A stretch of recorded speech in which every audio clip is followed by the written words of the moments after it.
जय श्री राम। मैं पंडित अनिल शर्मा फिर से आप सभी का अपने इस ज्योतिष के चैनल पे स्वागत करता हूं। आज मैं बात करूंगा, जैसा कि आप सभी जानते हैं कि जो हमारा शरीर है ये 5 तत्वों से बनता है। ऐसे ही राशियां, नक्षत्र भी, जो 27 नक्षत्र जो हैं ये भी किसी न किसी तत्व के मालिक हैं। आज मैं बात करूंगा, अगर आपका किसी का भी इन 27 नक्षत्रों में से किसी भी नक्षत्र में जन्म हुआ है तो आपको पहले ये जानकारी हो जाएगी कि वो जो आपका नक्षत्र है वो किस तत्व का मालिक है। और आपको एक छोटा सा मंत्र बताऊंगा, एक अक्षर का मंत्र होगा, बीज मंत्र, जिसको जपने से, करने से आपकी हर एक मुश्किल जो है वो हल हो सकती है। सबसे पहले मैं बात करूं, जैसे अग्नि तत्व।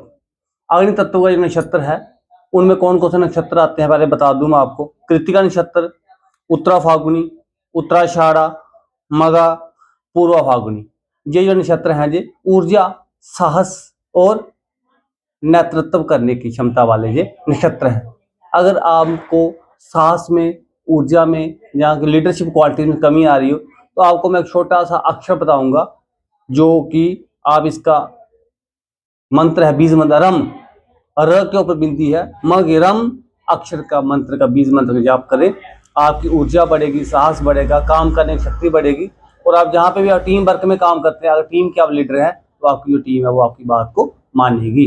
अब उसके बाद दूसरा आ गया पृथ्वी तत्व। पृथ्वी तत्व की बात करूं तो पृथ्वी तत्व में आएगा रोहिणी नक्षत्र आएगा, उसके बाद उत्तरा भाद्रपद, हस्ता, अनुराधा, श्रवण, पुनर्वसु। जो पृथ्वी तत्व है जो स्थिरता का कारक है, क्योंकि जैसे पृथ्वी है जो स्थिर है, और उसके साथ साथ समृद्धि का, जो भी इन नक्षत्रों में पैदा हुए हैं वो समृद्धि के कारक हैं कि कहीं पे भी काम करेंगे तो वो अच्छी आउटपुट देते हैं। अगर आपके उसमें कार्य कौशलता में कमी आ रही है कि जो आपका हर साल का जो महीने का टारगेट नहीं अचीव होता है, तो आपके लिए मैं एक छोटा सा मंत्र बोलूंगा।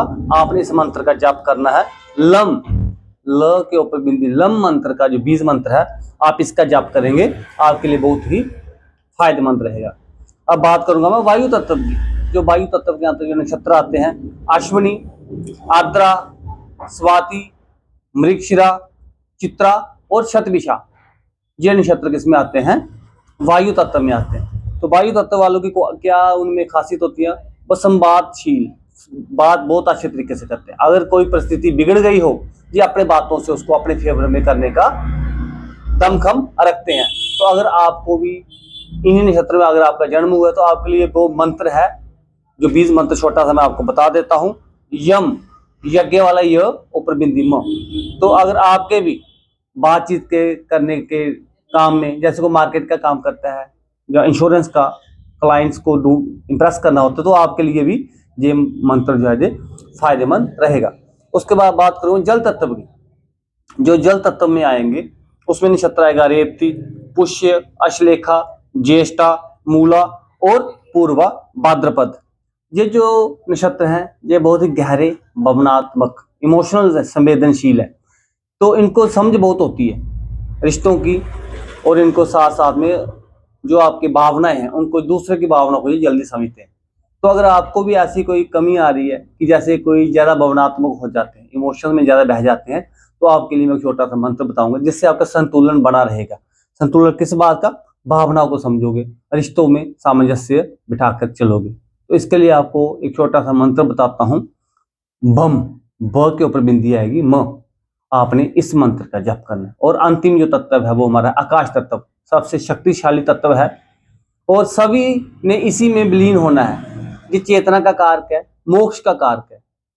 जो आकाश तत्व है ये मोक्ष का कारक भी है, क्योंकि हमने वहीं पे जाके सबने विलीन होना है। तो आपको क्या करना है, इसके लिए जो नक्षत्र है वो भरणी नक्षत्र आएगा, पूर्वाषाढ़ा, धनिष्ठा और विशाखा, ये नक्षत्र है। तो उच्च चेतना के जो कारक है, मोक्ष के कारक है, यही तत्व जो प्रधान है। और जब ये इंसान का निकलता है तो ये सभी इसी तत्व में, आकाश तत्व में विलीन होते हैं। इसके लिए आपको छोटा सा मंत्र बताऊंगा मैं, जिसके जप करने से अगर आपका ध्यान में मन नहीं लगता हो, मेडिटेट करते हो, या आप कोई रास्ता भटक गए हो, पूजा पाठ में मन नहीं लगता हो, तो आपको करना है ह के ऊपर बिंदी, हम जो मंत्र है इसका आपने जप करना है। आपके लिए बहुत ही फायदेमंद रहेगा। अगर और अंत में विनम्र निवेदन, अगर आपको मेरी जानकारी अच्छी लगती है कृपया मेरे चैनल को सब्सक्राइब करें और साथ में अगर कोई मेरे से कोई किसी प्रकार का मार्गदर्शन लेना चाहता है, जन्म पत्रिका या पूजा पाठ के संबंधित कोई कार्य करवाना चाहता है, शुल्क लागू रहेंगे। वीडियो के नीचे दिए गए संपर्क सूत्र से आप मेरे से संपर्क कर सकते हैं। जय श्री राम।